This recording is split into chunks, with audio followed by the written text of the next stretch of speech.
आपण पाहू शकतो अगदी कोल्हापूरमध्ये घडला तसाच थरार या ठिकाणी पाहायला मिळतोय। पोलीस अधिकारी असतील किंवा वन विभागाचे काही अधिकारी असतील, त्याचप्रमाणे सामान्य नागरिक देखील यामध्ये पाहायला मिळतात।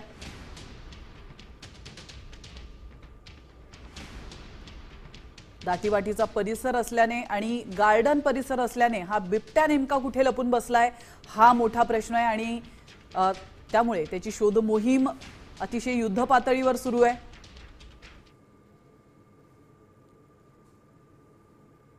एरवी जंगलात वावरणारे हे बिबटे आता नागरी वस्तीमध्ये घुसू लागले आहेत आणि दिवसागणिक या घटना वाढत चालल्या आहेत। कधी लहान मुलांवर हल्ले तर कुठे वृद्धांवर हल्ले करत अतिशय बिबट्याकडून नागरिकांचा फडशा पाडला जातोय आणि त्या पार्श्वभूमीवर आता या बिबट्यांना राज्य आपत्ती घोषित करा असं राष्ट्रवादी काँग्रेसचे नेते अमोल कोल्हे यांनी मागणी केली होती।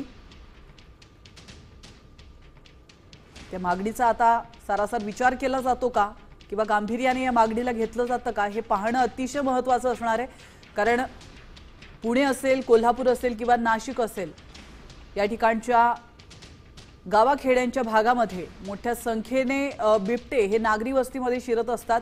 अक्षरशः लहान मुलांना बाहेर निघणं देखील मुश्किल झालंय, एवढी भीती नागरिकांच्या मनामध्ये शिरली आहे। आणि त्या पार्श्वभूमीवर आता काय निर्णय घेतला जातो, कशा प्रकारे या बिबट्यांची संख्या कमी होईल या पद्धतीने आता उपाययोजना केल्या जातात हे पाहणं अतिशय महत्त्वाचं असणार आहे।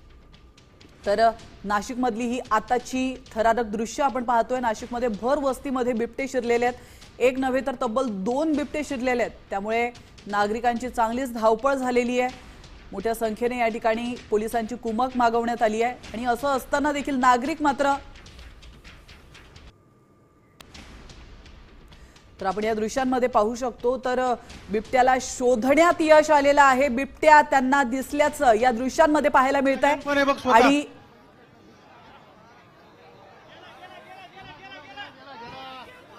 टाक टाक टाक टाक हे रवी रवी रवी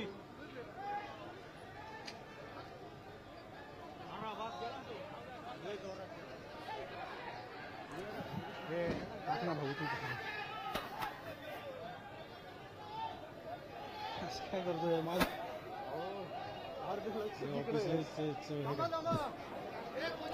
तर आपण या दृश्यांमध्ये पाहू शकतो बिबट्या सापडलेला आहे आणि त्याला जेवढे असतील तेवढे टाक।